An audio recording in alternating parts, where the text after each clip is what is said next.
Assalamualaikum warahmatullahi wabarakatuh. Selamat datang, para penjelajah malam, di channel Jalan Goib, tempat di mana setiap kisah bukan sekadar cerita, tapi peringatan dari alam lain. Malam ini, kita akan menyusuri sebuah kisah nyata dari lereng Gombel, tempat di mana kabut tak pernah benar-benar pergi, dan suara anak kecil masih terdengar setiap maghrib tiba. Mereka beleng.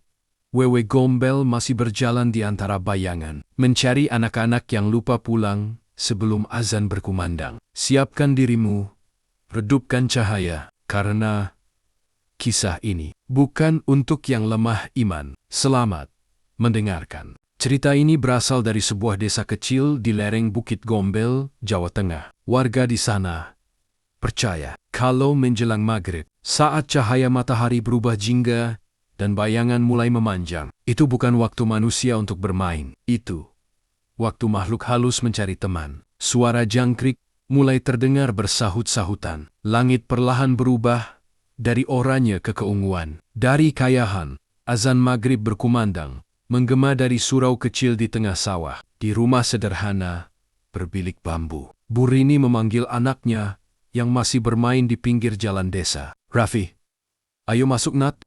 Tapi suara tawa kecil itu masih terdengar. Raffi, anak laki-laki, berusia 7 tahun, sedang berlari-larian dengan dua temannya. Ia membawa mobil-mobilan dari kayu, berdebu, tapi itu mainan kesayangannya. Warga sudah sering mengingatkan, jangan biarkan anak main lewat maghrib. Tapi, seperti kebanyakan orang kota yang baru pindah ke desa, Bu Rini dan suaminya Pak Bowo belum begitu mempercayai hal-hal mistis.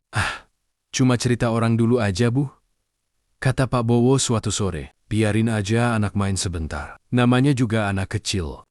Tapi sore itu ada yang berbeda. Angin tiba-tiba berhenti. Daun-daun pisang di belakang rumah berhenti bergoyang. Bahkan suara jangkrik mendadak hilang. Raffi menoleh ke arah kebun bambu di ujung jalan. Dari balik batang-batang bambu, seperti ada sesuatu yang bergerak. Bayangan tinggi, berambut panjang, berdiri diam, mengawasi. "Raffi, ayo pulang," teriak temannya. Tapi Raffi malah memandangi sosok itu. Dalam cahaya jingga terakhir, terlihat jelas perempuan dengan rambut panjang terurai. Bajunya lusuh seperti kain jarik usang, dan matanya, mulutnya tersenyum lebar.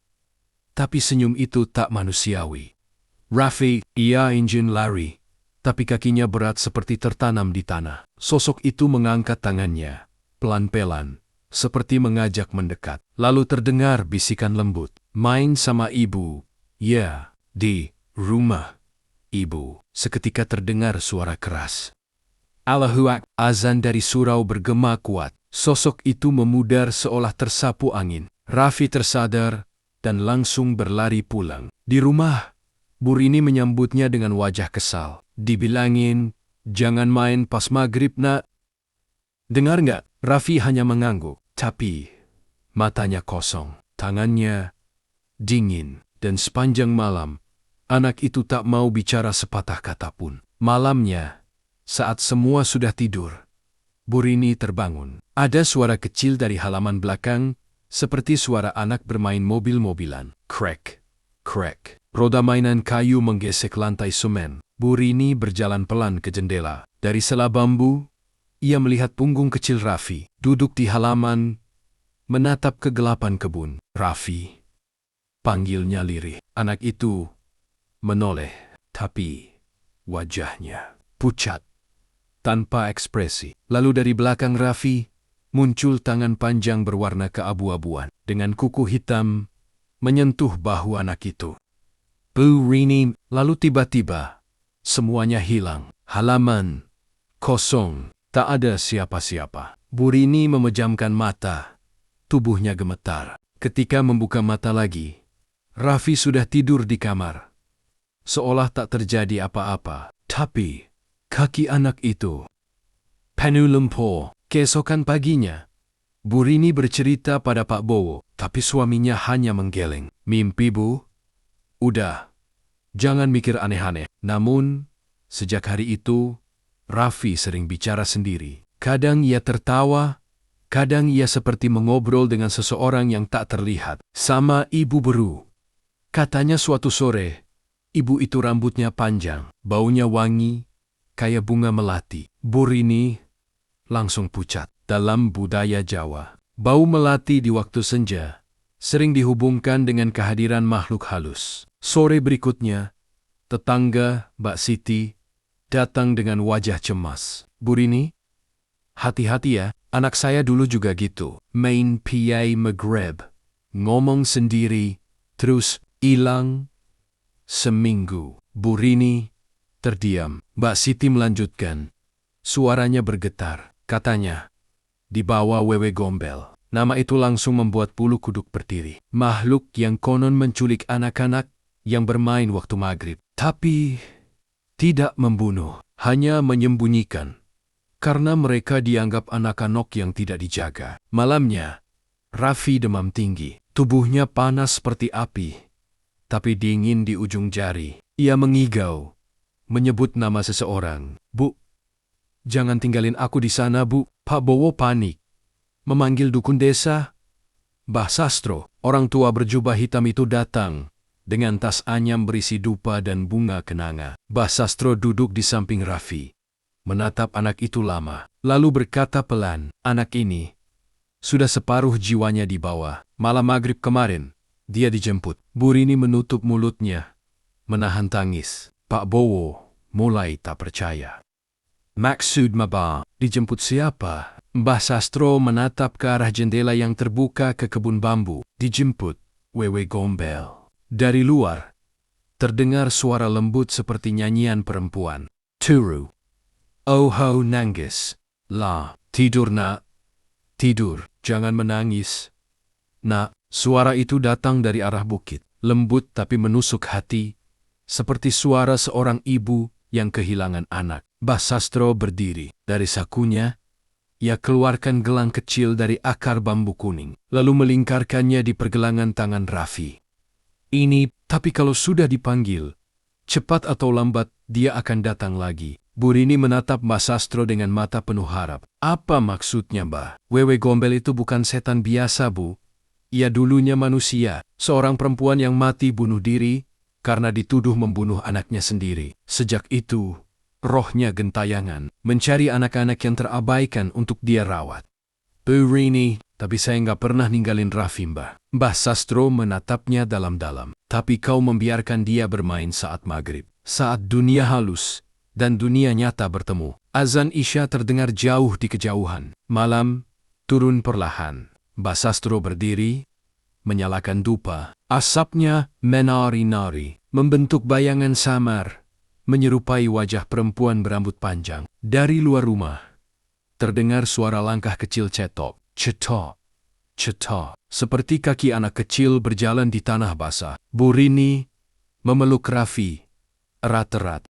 Malam di lereng Gombel belum benar-benar berakhir. Setelah kejadian itu, rumah keluarga Pak Bowo tak lagi sama. Mereka pikir semuanya akan tenang setelah Mbah Sastro datang. Tapi ternyata, itu baru permulaan. Sudah 3 malam sejak kejadian itu. Raffi mulai membaik, tapi tatapannya kosong. Kadang, ia bicara sendiri. Kadang tertawa kecil sambil menatap ke arah pintu belakang rumah. Burini mulai takut. Setiap menjelang maghrib, ia mengunci semua pintu dan jendela, menyalakan lampu minyak, dan membakar kemenyan, sesuai saran Mbah Sastro. Tapi, malam ketiga, hal aneh kembali terjadi. Sekitar pukul 2 dini hari, Burini terbangun karena mendengar suara dari dapur. Seperti ada seseorang sedang menumbuk sesuatu di lesung. Duk, duk, duk, pelan, tapi ritmis. Ia bangun perlahan,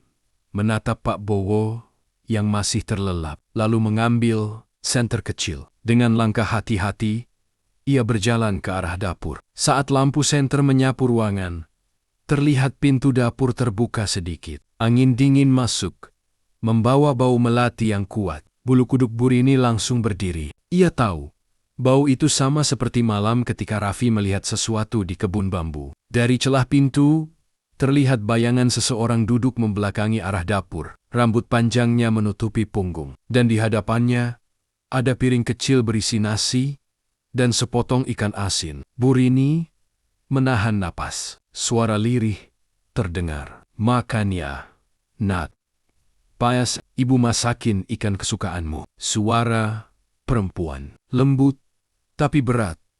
Seperti datang dari dalam tanah. Senter di tangan Bu Rini bergetar. Ia ingin berteriak, tapi suara itu kembali terdengar lebih jelas. Seperti berada tepat di telinganya. Jangan takut, Bu Rini. Aku cuma mau anakmu. Senter, padam semua gelap. Bu Rini menjerit keras. Pak Bowo terbangun dan berlari ke dapur. Tapi ketika sampai, pintu dapur sudah tertutup rapat. Don Dylan, hanya ada bekas kaki kecil penuh lumpur. Raffi sedang berdiri di pojok ruangan, memeluk boneka kain lusuh. Padahal boneka itu bukan miliknya. Raffi, kamu dari mana? Anak itu menatap ayahnya dengan wajah datar. Aku main sama ibu. Ibu bilang, nanti aku ikut ke rumahnya di atas bukit. Pagi harinya, Bu Rini langsung pergi menemui Mbah Sastro lagi. Di rumah dukun tua itu, asap dupa mengepul tebal. Mbah Sastro tampak duduk bersila di depan kendi berisi air bunga. Bah, Wewe itu beneran datang ke rumah saya. Mbah Sastro membuka mata perlahan. Saya sudah bilang, Bu, dia belum selesai. Anak itu sudah diincar. Sekarang jiwanya setengah di dunia ini, setengah di alam mereka. Bu Rini menunduk, air mata menetes. Saya harus gimana, Mbah? Jangan biarkan anakmu keluar rumah setelah asar. Dan kalau kau mencium bau melati lagi, bacakan ayat kursi sambil membakar daun kelor. Sore harinya, Bu Rini mengikuti pesan itu. Tapi justru, menjelang maghrib, Raffi mulai gelisah. Ia menangis tanpa sebab. Menutup telinga, Don berteriak, "Ibu, dia manggil aku." Tolong hentikan suaranya. Pak Bowo memeluk Raffi kuat-kuat. Tapi anak itu terus menendang-nendang. Sementara dari luar, suara perempuan terdengar lagi. Raffi, ayo ikut ibu.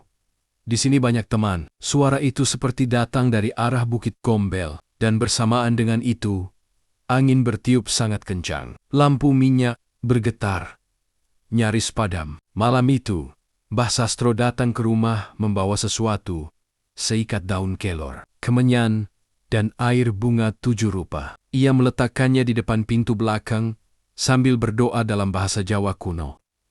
Wigo, aku ngerti rasa laramu, tapi anak iki wis enduwe ibu. Aja dijupuk maneh. Wewe Gombel, aku mengerti rasa sakitmu, tapi anak ini sudah punya ibu. Jangan kau ambil lagi. Tiba-tiba, terdengar suara perempuan menangis pelan, tapi menyayat hati. Suara itu datang dari balik dapur. Aku juga dulu punya anak, tapi dia dibawa orang. Aku cuma ingin ganti. Semua lampu padam. Dari kegelapan, tampak sosok tinggi berambut panjang berdiri di ambang pintu. Matanya merah menyala, kulitnya keabu-abuan, dan dari perutnya tergantung sesuatu yang menggigil, seperti tangan kecil anak bayi. Mbah Sastro berteriak.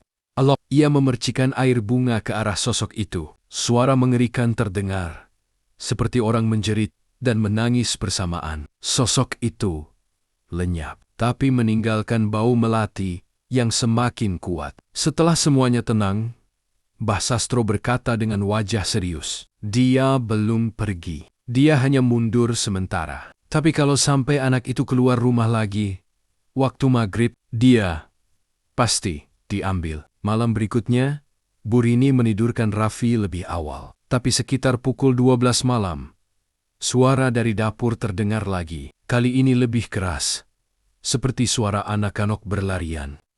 Tak, tik, tak, tik. Suara piring berjatuhan, sendok beradu. Bu Rini memberanikan diri mengintip dari sela pintu kamar. Matanya langsung membesar. Raffi sedang duduk di meja makan nasi sendiri. Tapi di sebelahnya, ada bayangan besar duduk, wajahnya tidak jelas.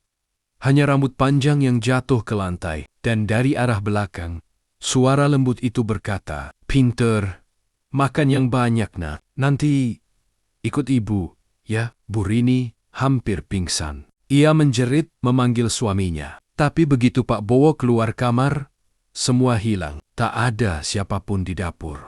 Hanya piring yang pecah di lantai. Dan Raffi yang kini tidur di kamarnya tapi dengan nasi menempel di pipinya. Keesokan paginya, Mbah Sastro datang lagi. Ia melihat wajah Raffi yang pucat, lalu berkata pelan, "Wewe Gombel sudah menganggap Raffi sebagai anaknya sendiri. Kalau kau tak kuat, siap-siap, karena sebentar lagi dia akan menjemput dengan caranya sendiri." Dan malam itu, di dapur rumah kecil di lereng bukit, suara lesung kembali terdengar. Du, du, du. Tapi kali ini bukan dari tangan manusia, karena di setiap hentakan terdengar bisikan kecil menyusulnya. "Ibu, aku lapar." Setiap desa punya waktunya sendiri untuk diam. Di lereng Gombel, waktu itu datang setiap menjelang maghrib, saat suara anak-anak berhenti, dan hanya angin dari bukit yang berbisik. Tapi hari itu, Raffi tidak mendengarkan. Sudah sepekan sejak kejadian di dapur, Bu Rini dan Pak Bowo semakin ketakutan. Raffi sering melamun, menatap ke arah jendela setiap kali matahari mulai tenggelam. Kadang, tanpa sebab, ia tersenyum. Kadang, ia menangis sambil memanggil nama seseorang yang tak pernah dikenal. "Ibu, jangan pergi, Bu." Tunggu, Raffi. Bu Rini terus memeluk anaknya, berusaha menenangkan, tapi malam-malam mereka kini penuh tangisan dan bisikan. Bahkan tetangga mulai mendengar suara aneh dari rumah itu setiap malam. Suara perempuan tertawa kecil di dekat dapur. Pagi itu, Raffi tampak ceria. Ia minta izin bermain dengan temannya, Dimas, di pinggir sawah. Bu Rini sempat ragu, tapi karena hari masih pagi dan matahari terang, ia mengizinkan dengan pesan keras. "Jam 5 sore sudah harus pulang. Ingat, nak, jangan tunggu azan maghrib." Raffi mengangguk, tapi Bu Rini tak tahu. Pesan itu akan menjadi ucapan terakhirnya untuk anak itu. Sore menjelang, langit berubah jingga. Burung-burung mulai kembali ke sarang. Dari kayahan, suara kentongan terdengar pertanda maghrib hampir tiba. Dimas pulang duluan karena ibunya sudah memanggil. Tapi Raffi masih asyik bermain di dekat pohon beringin kecil di tepi sawah. Ia mendengar suara lembut seperti nyanyian ibu yang menidurkan anak. Turu, oho nangis lep. Raffi berhenti bermain. Ia menoleh ke arah suara itu. Di balik pepohonan bambu, ada bayangan perempuan berdiri sambil melambai pelan. "Raffi, ikut ibu yuk." Senyumnya lembut. Rambutnya panjang menutupi wajah, tapi kulitnya pucat, seperti kain yang direndam air terlalu lama. Raffi melangkah, mendekat.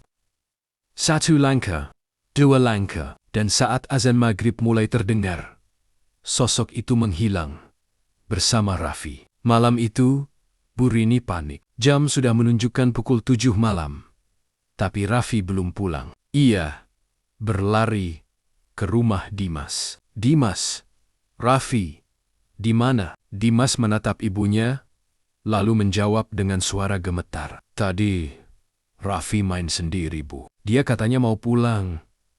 Tapi dia jalan ke arah kebun bambu." Bu Rini langsung lemas. Kebun bambu itu adalah arah menuju lereng Gombel, tempat yang sejak dulu dianggap angker oleh warga desa. Pak Bowo dan beberapa tetangga segera membawa senter, obor, dan parang. Mereka berimai-rami masuk ke kebun bambu. Angin dingin menerpa, disertai bau amis seperti darah.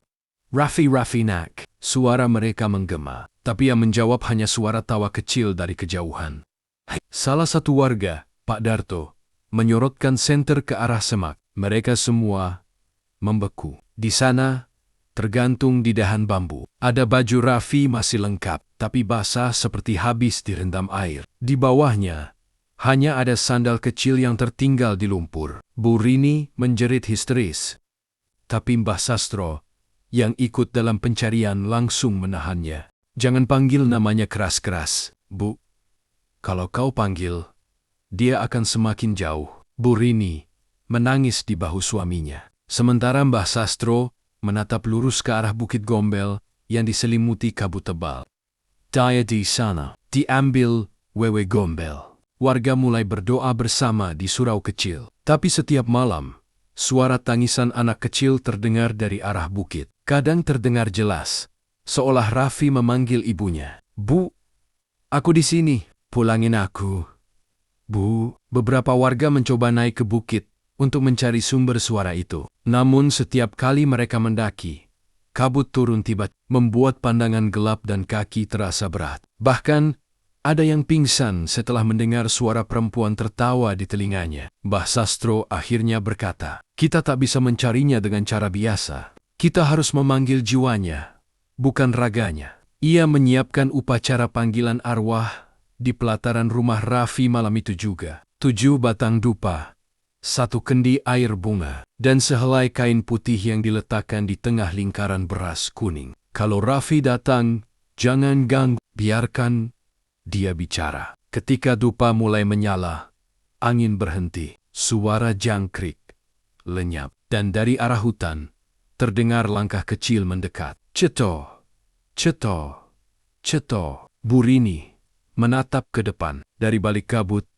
muncul sosok anak kecil, berjalan pelan. Tubuhnya pucat, matanya kosong, dan bajunya masih basah, seperti habis diguyur air. Burini menjerit pelan, ingin memeluk. Tapi Mbah Sastro menahan. "Itu bukan anakmu. Itu cuma bayangan yang dipinjamkan." Sosok Raffi berhenti di depan lingkaran beras, lalu berkata lirih, "Bu, ibu di sini baik. Rumahnya besar, ponyak cim, tapi aku kangen ibu." Air mata Burini jatuh tanpa bisa ditahan. "Nak, pulanglah, Bu, mohon." Tapi tiba-tiba, dari arah bukit, terdengar jeritan perempuan, panjang, tinggi, dan memekakan telinga. Sosok Raffi perlahan memudar. Bersamaan dengan itu, semua dupa padam, dan kain putih di tengah lingkaran terbakar tanpa api. Mbah Sastro menatap api yang tiba-tiba menyala di tengah tanah. Dia, Wewe Gombel, tidak suka diganggu, tapi dia belum membawa jiwa Raffi sepenuhnya. Masih ada waktu. Tapi hanya sampai malam Jumat Kliwon besok. Sejak malam itu, warga desa mulai berjaga. Tak ada anak yang boleh keluar setelah asar. Orang-orang mulai menaruh sesajen di perempatan jalan nasi putih, bunga 7 rupa, dan segelas air. Tapi gangguan tak berhenti. Di rumah Burini, setiap tengah malam, suara anak kecil bermain mobil-mobilan terdengar dari bawah rumah. Kadang, boneka lusuh yang dulu dibawa Raffi berpindah tempat sendiri. Dan pada dinding kamar, muncul bekas tangan kecil, menempel seperti bekas lumpur yang kering. Malam di lereng Gombel semakin gelap. Raffi belum ditemukan, tapi semua orang tahu, tubuhnya bukan lagi di dunia manusia. Setiap makhluk halus pasti punya asal mula. Tak ada yang lahir jahat tanpa sebab, bahkan Wewe Gombel. Dulunya, manusia yang pernah tersakiti, dikhianati, dan akhirnya mati dalam derita. Malam setelah ritual gagal memanggil jiwa Raffi, suasana desa benar-benar mencekam. Hujan turun pelan, tapi udara terasa berat. Di surau kecil, warga berkumpul, menatap wajah Mbah Sastro yang menunduk diam. Burini duduk di sudut. Wajahnya sembab, ia tak lagi bicara banyak, hanya menatap tanah dengan pandangan kosong. Pak Bowo mencoba kuat, tapi tangannya bergetar. "Bah, kalau memang makhluk itu ambil anak saya, kenapa?" "Kenapa, Raffi?" Mbah Sastro menghela napas panjang, matanya menerawang jauh. "Karena Wewe Gombel itu bukan makhluk biasa, nak. Dia menjemput anak-anak yang dianggap tak dijaga, atau yang hatinya kosong. Tapi asal-usulnya jauh lebih kelam dari yang kau kira." Suara hujan makin deras di luar surau. Lampu minyak bergoyang pelan. Mbah Sastro menatap warga yang mulai berkerumun mendengarkan. Puluhan tahun lalu, di bukit itu, ada seorang perempuan bernama Nyi Raras. Dia hidup miskin bersama suaminya. Tak bisa punya anak, dan sering dihina oleh tetangga. Suaminya kemudian berselingkuh dengan perempuan lain. Suatu hari, dia pulang membawa seorang anak kecil. Katanya anak itu yatim, akan mereka rawat bersama. Tapi sejak anak itu datang, Rumah mereka selalu penuh pertengkaran. Mbah Sastro berhenti sejenak, menatap api lampu yang bergoyang, sampai akhirnya. Suatu malam, anak itu hilang. Suami Nyi Raras menuduh istrinya membunuh dan menyembunyikan jasadnya. Warga menelan ludah. Suara hujan makin keras, seolah mengiringi kisah kelam itu. Nyi Raras dihajar warga, lalu lari ke Bukit Gombel. Di sanalah dia gantung diri di pohon besar, sambil membawa boneka anak itu. Katanya, sebelum mati, dia bersumpah, "Aku akan menjaga semua anak yang diabaikan. Aku akan jadi ibu bagi mereka." Meski dari dunia lain, suara Mbah Sastro melemah, seperti diseret kenangan lama. Sejak saat itu, setiap kali senja datang, banyak anak di desa sekitar Bukit Gombel yang hilang tanpa jejak. Pak Darto, warga tua yang ikut mencari Raffi, menimpali pelan. "Dulu waktu saya kecil, kakak saya juga hilang, Mbah," katanya, dibawa perempuan rambut panjang. Mbah Sastro mengangguk. We got arwah Nyi Raras yang tak tenang. Tapi, jangan salah, dia tidak selalu jahat. Anak-anak yang dia ambil, katanya, dirawat dan diberi makan. Hanya saja, kalau waktu mereka habis, mereka tak bisa kembali. Burini menatap Mbah Sastro dengan air mata. "Mbah, berarti Raffi masih bisa diselamatkan kan?" Mbah Sastro menatap dalam-dalam. "Masih, tapi waktumu tinggal sedikit." Malam Jumat, Kliwon, besok. Gerbang antara dunia manusia dan dunia mereka terbuka penuh. Kalau malam itu terlewat, Raffi akan jadi anak wewe Gombel selamanya. Pak Bowo menatap istrinya. "Apa yang harus kami lakukan, Mbah?" "Kau harus menjemputnya ke dunia sana," jawab Mbah Sastro lirih. "Tapi, itu tak mudah. Kau harus membawa sesuatu yang disukai wewe Gombel, dan sesuatu yang paling disayangi Raffi." "Apa itu, Mbah?" "Air mata seorang ibu dan mainan anaknya." Mbah Sastro memberi mereka sebotol kecil air bunga dan seikat akar kelor. Air bunga ini untuk membuka jalan ke alam halus, akar kela untuk menutupnya kembali. Ia lalu menatap Burini tajam. "Tapi ingat, kalau kau mendengar suara Raffi memanggilmu, jangan langsung menjawab. Bisa jadi, itu bukan dia. Kalau kau salah panggil, kau akan ikut terseret ke dunia mereka." Malam itu, setelah semua warga pulang, Burini duduk di depan jendela, memeluk mobil-mobilan kayu milik Raffi. Tangisnya pecah lagi. Angin berembus dari arah bukit, membawa bau melati. Dan samar-samar, terdengar suara kecil dari luar jendela. "Bu, sini, Bu, aku kedinginan." Burini menahan napas. Suara itu lembut, persis suara Raffi. Tapi ia ingat pesan Mbah Sastro. Ia menggenggam mobil-mobilan itu erat dan menunduk. Suara itu makin keras, berubah seperti tangisan. "Bu, kok nggak mau nyamperin Raffi?" "Raffi, takut, Bu." Air mata Burini jatuh. Ia ingin membuka pintu, tapi tiba-tiba terdengar ketukan pelan dari balik jendela. Tok, tok, tok. Dan di luar sana, bayangan kecil berdiri menatap ke dalam. Wajahnya pucat tanpa mata. Burini menjerit, menutup jendela, dan jatuh pingsan. Pak Bowo menemukannya di lantai dengan tangan masih menggenggam mainan kayu Raffi. Di kaca jendela, ada bekas tangan kecil dari lumpur yang belum kering. Hari berikutnya, desa mulai melakukan ruatan besar. Mbah Sastro memimpin doa di perempatan jalan, menyalakan dupa, dan membaca mantra dalam bahasa Jawa kuno. Warga menaruh sesajen berisi nasi putih, telur rebus, dan bunga kenanga. Tapi saat doa belum selesai, angin besar datang dari arah bukit.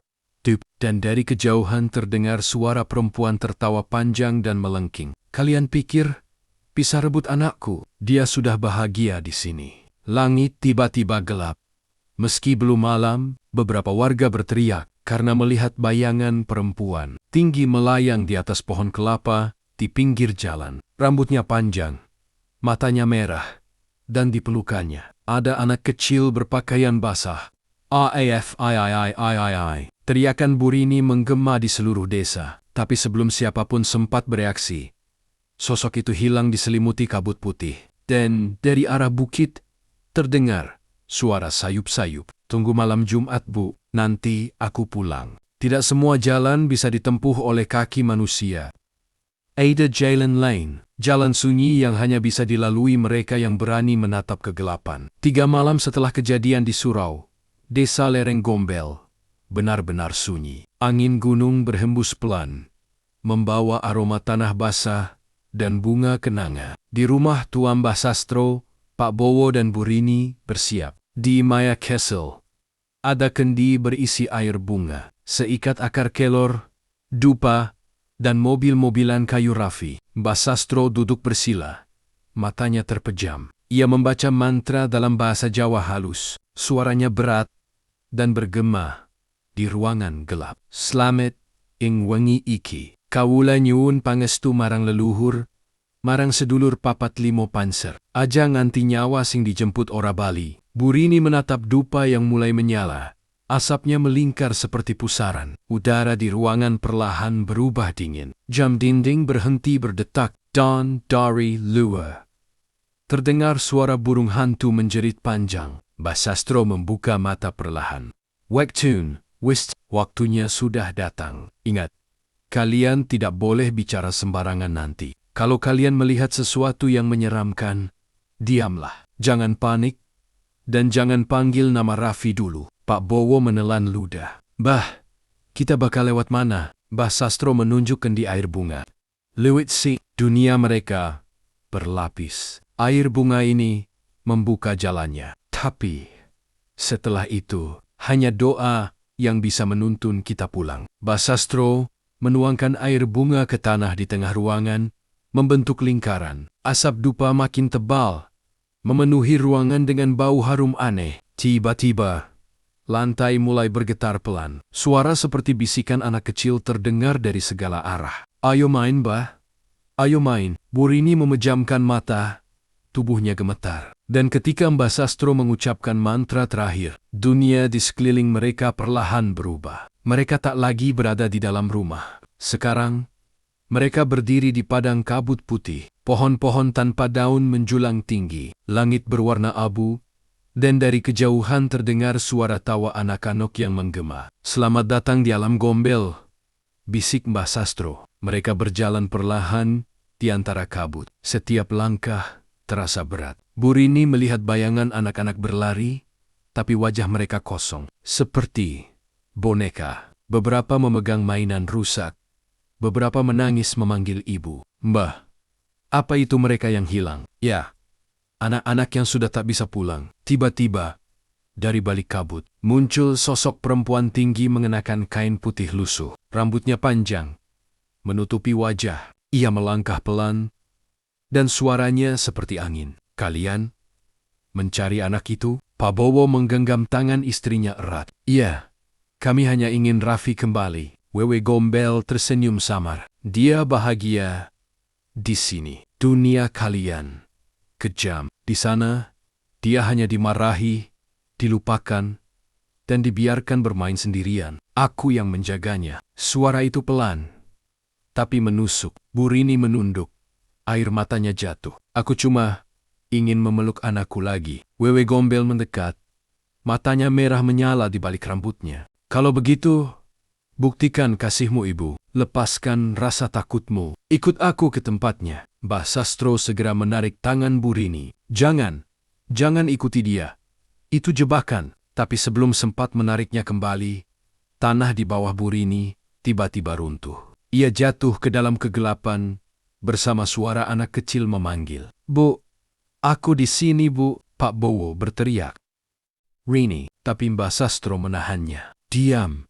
Jangan sebut namanya. Kalau kau panggil, dia akan tersesat juga. Mbah Sastro menancapkan akar kelor ke tanah dan mulai membaca mantra keras-keras. Dari tanah muncul cahaya kecil, membentuk lorong berwarna biru. Tanpa pikir panjang, mereka melompat masuk mengejar Bu Rini ke dalam dunia bawah. Mereka mendarat di dalam gua besar yang dindingnya berlumut dan penuh dengan suara tangisan. Di sekeliling mereka tergantung mainan anak-anak boneka, mobil-mobilan, bola, bahkan sepeda kecil berkarat. Dan di tengah ruangan, Raffi duduk memeluk bonekanya, Wajahnya pucat, tapi tersenyum.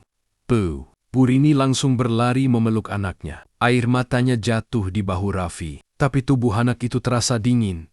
Seperti es. Kamu kedinginan ya nak? Pulang yak. Raffi hanya diam. Lalu perlahan, dia berbisik. Nggak bisa bu. Ibu udah telat. Aku udah dijagain sama ibu Gombel. Wewe Gombel muncul dari kegelapan.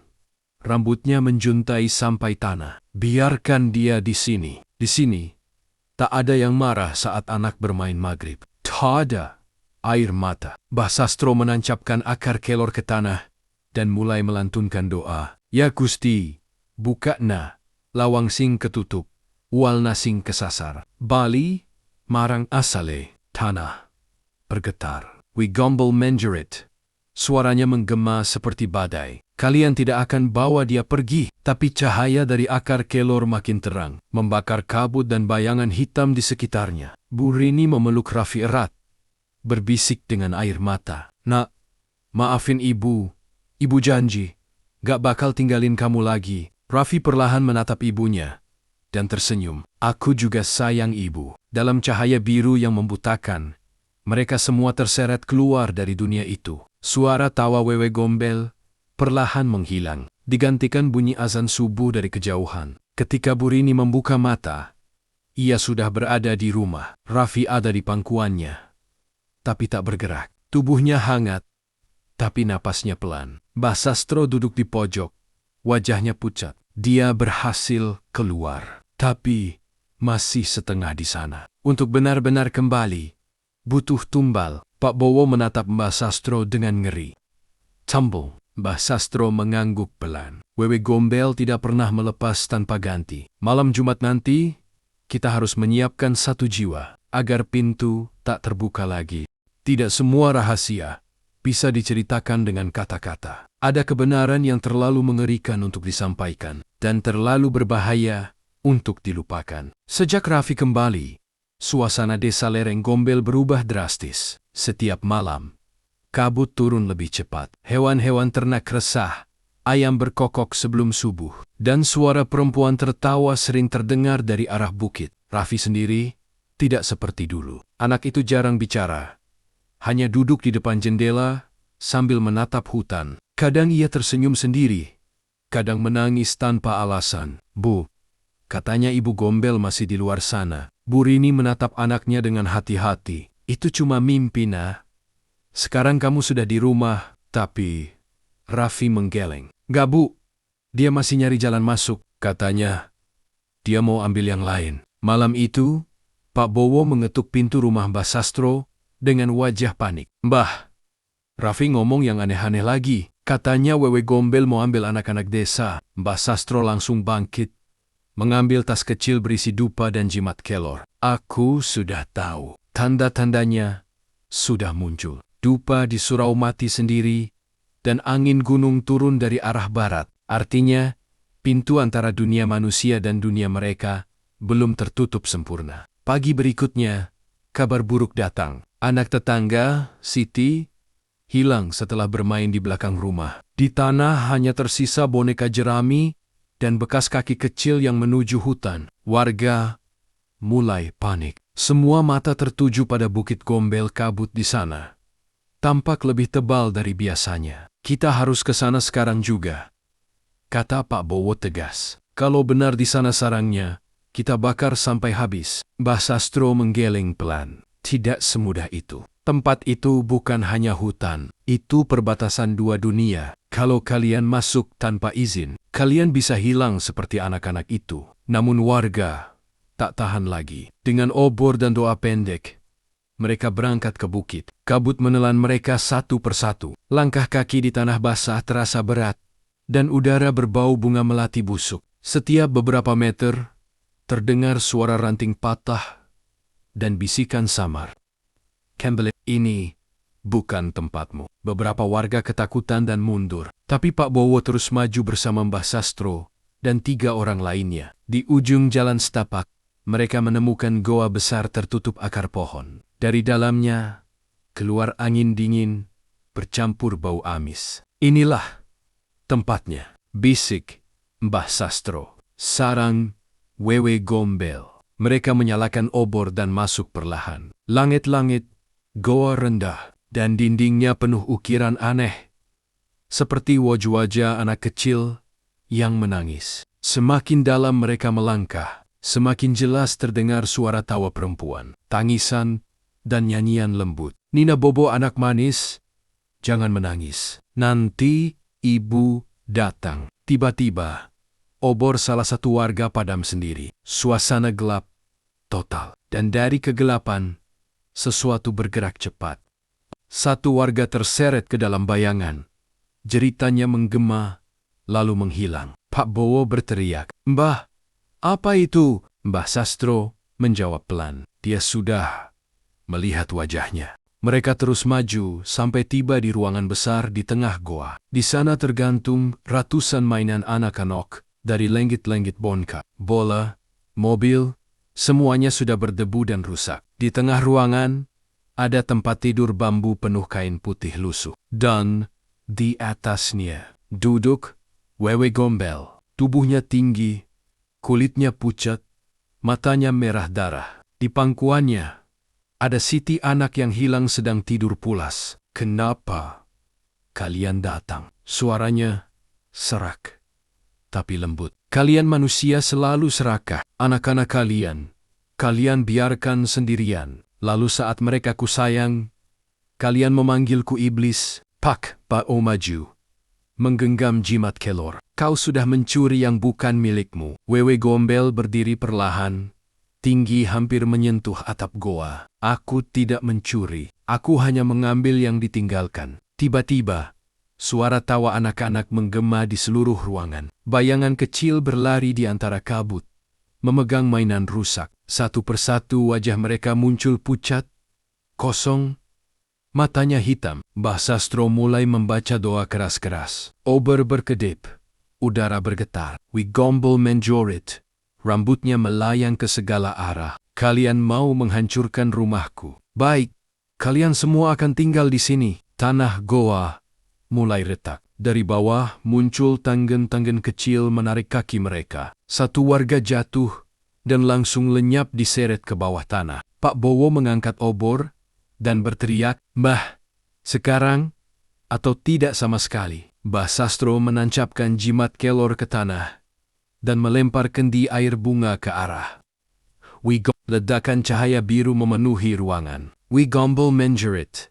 Tubuhnya berubah menjadi asap hitam yang bergulung-gulung. "Kalian pikir bisa mengusirku? Aku bagian dari kalian. Setiap anak yang kau biarkan menangis, aku akan datang lagi." Asap itu berputar dan menghilang ke dalam dinding goa. Suasana langsung senyap. Hanya terdengar suara tetesan air dan napas berat mereka yang tersisa. Mereka menemukan Siti terbaring pingsan di tempat tidur bambu. Pak Bowo menggendongnya keluar. Saat mereka melangkah keluar goa, matahari sudah hampir terbit. Kabut perlahan menipis dan udara terasa hangat lagi. Tapi ketika mereka menoleh ke belakang, goa itu sudah hilang. Yang tersisa hanyalah tebing batu polos. Seperti tak pernah ada apapun di sana. Mbah Sastro menatap langit dengan wajah letih. Sarangnya sudah tertutup. Tapi Wewe Gombel belum musnah. Dia hanya tidur. Dan kalau suatu hari anak-anak kembali bermain saat maghrib, dia akan bangun lagi. Ada harga untuk setiap perjanjian. Dan di dunia gaib, harga itu selalu dibayar dengan nyawa. Sejak kejadian di goa, desa lereng Gombel tidak lagi sama. Hujan turun setiap sore, kabut turun sebelum maghrib. Dan Raffi anak yang dulu riang, kini hanya duduk di teras, menatap bukit dengan mata kosong. Malam itu, ketika azan maghrib baru saja usai, Bu Rini mendengar suara dari kamar Raffi. "Bu," katanya, "malam ini waktunya." Bu Rini menghampiri dengan cemas. "Waktu apa, nak?" Raffi menatap ibunya tanpa ekspresi. "Waktu Ibu Gombel datang, ambil tumbalnya." Pak Bowo berlari ke rumah Mbah Sastro. Ia mengetuk pintu dengan keras. "Mbah," Raffi ngomong aneh lagi. "Katanya, malam ini tumbalnya datang." Mbah Sastro membuka pintu pelan. Wajahnya pucat. Matanya merah karena belum tidur. "Ya, aku tahu. Malam ini, Jumat Kliwon, gerbang antara dunia manusia dan dunia mereka terbuka lagi. Kalau kita tak menutupnya malam ini, Wewe Gombel akan mengambil anak-anak lain sebagai gantinya. Di balai desa, warga berkumpul. Beberapa membawa dupa, bunga, dan kendi air. Suasana tegang. Anak-anak disembunyikan di rumah. Pintu dan jendela dikunci rapat. Pak Lurah bertanya dengan suara gemetar. "Bah, tumbal itu siapa yang harus jadi penggantinya?" Mbah Sastro terdiam lama. Lalu ia berkata pelan. Wewe Gombel tidak menuntut siapapun secara khusus, tapi dia hanya mau jiwa yang memiliki dosa terhadap anak-anak. Seseorang yang pernah membuat mereka menangis. Semua orang saling pandang sunyi. Lalu seseorang berbisik. "Kalau siapa yang paling sering marah ke anak-anak?" Mata semua orang perlahan beralih ke Pak Surip. Guru ngaji yang terkenal keras. Wajahnya pucat. "Aku cuma mendidik. Aku nggak salah apa-apa." Tapi Mbah Sastro hanya menatapnya dalam-dalam. Kadang niat baik pun bisa membuka pintu gelap. Surip, malam ini cuma dua pilihan. Satu nyawa tumbal, atau seluruh anak di desa hilang lagi. Suasana makin panas. Pak Surip menolak. "Tidak, aku nggak mau mati cuman buat kesalahan kecil." Tiba-tiba, angin kencang berhembus dari arah jendela. Semua lampu minyak padam, dan di tengah gelap, terdengar tawa perempuan melengking panjang. "Tidak perlu dipilih, aku yang akan menjemputnya sendiri." Pintu balai desa terbuka sendiri. Terpental keluar, kabut masuk ke dalam ruangan, tebal, dan berbau melati busuk. Dari kabut itu muncul bayangan perempuan tinggi. Rambutnya menutupi wajah, tubuhnya menggantung di udara. "Kalian mau menukar jiwa aku? Terima." Pak Surip berlari, tapi pintu menutup keras. Bayangan hitam melilit kakinya, menyeretnya ke tengah ruangan. Ia menjerit, berusaha mencabut diri, tapi tangannya menembus udara kosong. Burini menutup mata Raffi erat-erat, berdoa tanpa henti. Mbah Sastro berdiri, membaca doa kares-kares, sambil menancapkan akar kelor ke tanah. "Kula nyuwun pangapunten, ya Gusti. Yen iki dudu dalanmu, tutupna lawang panggilan setan iki." Wi Gombel menjerit, tubuhnya membara seperti asap hitam yang menyala. "Manusia, kalian semua munafik. Kalian biarkan anak-anak menangis sendiri, lalu salahkan aku." Setelah malam panjang penuh jerit dan doa, akhirnya fajar datang juga di lereng Gombel. Tapi tidak semua yang hidup bisa benar-benar kembali. Dan tidak semua yang mati benar-benar pergi. Kabut perlahan terangkat dari sawah. Udara pagi terasa berat, seperti membawa siu sisa duka dari malam sebelumnya. Warga mulai keluar dari rumah, melihat sisa dupa yang masih mengepul di halaman balai desa. Tanah basah bercampur darah kering, dan di tengahnya hanya tersisa bekas tapak kaki besar, seolah seseorang berjalan menjauh menuju arah bukit. Burini berdiri memeluk Raffi di tangga rumah. Anak itu sudah bisa tersenyum lagi, tapi matanya masih kosong, seperti menyimpan sesuatu yang tak bisa diceritakan. "Bu, ya, Nak, tadi malam aku lihat dia pergi. Tapi sebelum pergi, dia bilang, aku cuma ingin dianggap ada." Burini menatap Raffi dengan air mata menetes pelan. Ia tahu, anaknya masih bisa melihat hal-hal yang orang lain tidak. Pak Bowo dan beberapa warga menurunkan jenazah Pak Surip ke pemakaman desa. Angin pagi meniup daun-daun pisang di sekitar kuburannya, menimbulkan bunyi lirih seperti bisikan. Mbah Sastro berdiri di sisi makam, menatap tanah yang baru saja ditimbun. Wewe Gombel sudah pergi, tapi pesannya belum hilang. "Apa maksudnya, Mbah?" tanya Pak Bowo. "Dia tidak pernah mencuri anak-anak. Dia hanya menyembunyikan yang dilupakan." Beberapa hari kemudian, kehidupan perlahan kembali normal. Anak-anak mulai bermain lagi di halaman. Namun setiap kali matahari mulai turun dan azan maghrib berkumandang, tak ada satu pun yang berani keluar rumah. Bahkan hewan pun seolah paham. Ayam masuk kandang, anjing menggonggong ke arah bukit. Suatu sore, Raffi duduk di teras, menatap langit jingga. Ia berkata pelan kepada ibunya, "Bu, kalau aku nanti besar, aku nggak mau ninggalin anak-anak sendirian kayak dulu." Burini memeluk anaknya erat-erat. "Iya, Nak, jangan pernah biarkan mereka merasa sendirian." Malam terakhir sebelum Mbah Sastro wafat, ia meninggalkan pesan pada Pak Bowo. Kalau suatu saat kabut turun sebelum maghrib, bunyikan kentongan 3 kali.